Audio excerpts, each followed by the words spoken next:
Hello বন্ধুরা, আমি রিয়া। রিয়ার্স ওয়ার্ল্ডে তোমাদের সকলকে স্বাগত। আশা করি তোমরা সবাই খুব ভালো আছো, আমিও খুব ভালো আছি।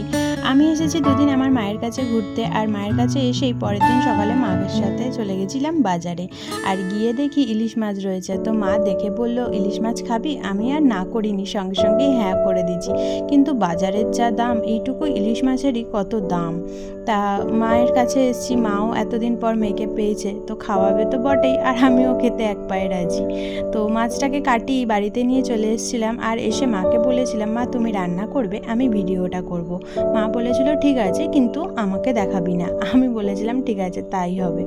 তো মায়ের হাতের রান্না তো অমৃত লাগে, তোমাদের সবার কাছেই আশা করি। সে হালকা রান্না করুক কি রিচ রান্না করুক, আর ইলিশ মাছ ভাপাটাই আমার কাছে বেস্ট। তাই মা এই সর্ষে, পোস্ত, কাঁচা লঙ্কার, ধনেপাতা আর টমেটো নিয়ে নিয়েছিল। এগুলোকে হালকা করে নুন দিয়ে পেস্ট করে নিয়েছিল, আর পেস্টটা করার পর ওপর থেকে একটু হলুদ দিয়েছিল। আর মাছগুলোকে আমি বললাম যে দাও, আমি একটুখানি মাখাবো, হাত দেবো। তো মা বললো ঠিক আছে কর, কিন্তু বেশি ঘাঁটবি না, তাহলে মাছ ভেঙে যেতে পারে। তাই আমি বললাম ঠিক আছে। তো আমি এইটুকু অল্প করেই করেছিলাম, আর মাছের মাথা দুটো রেখে দিয়েছিলাম পরের দিন পুঁই শাক দিয়ে চচ্চড়ি খাবো বলে।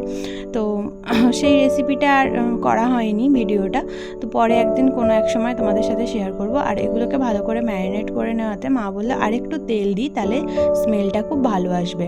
তো মাও আর একটু খাঁটি সর্ষের তেল দিয়ে দিল। আর ইলিশ মাছ মানে খাঁটি সর্ষের তেলটা মাস্ট, এটাতেই আরও বেশি হয়ে যায়। আর এটা একটু রিচ রান্নাই, তো তোমরাও এরকমভাবে ট্রাই করতে পারো। আমি তো কখনো ট্রাই করিনি, আমার মা আর আমার শ্বশুরবাড়িতে আমার শাশুড়ি মাই করে, আর দুজনেই খুব খুব খুব ভালো রান্না করে। ধনেপাতা আনা হয়েছিল বলে মা একটু ওপর দিয়ে ছড়িয়ে দিল, তাতে বললো স্মেলটা ভালো আসবে।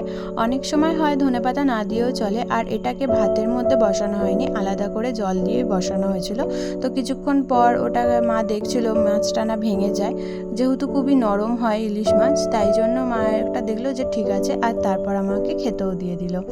তো আমার ভিডিও যদি তোমাদের ভালো লাগে অবশ্যই লাইক, কমেন্ট, শেয়ার করতে ভুলো না। আর প্লিজ চ্যানেলটা সাবস্ক্রাইব করে দিও। ফেসবুক থেকে দেখলে ফলো করতে ভুলো না কিন্তু। আর বর্ষার ইলিশ তোমরাও ট্রাই করতে পারো। দেখা হবে নেক্সট কোনো ভিডিওয়।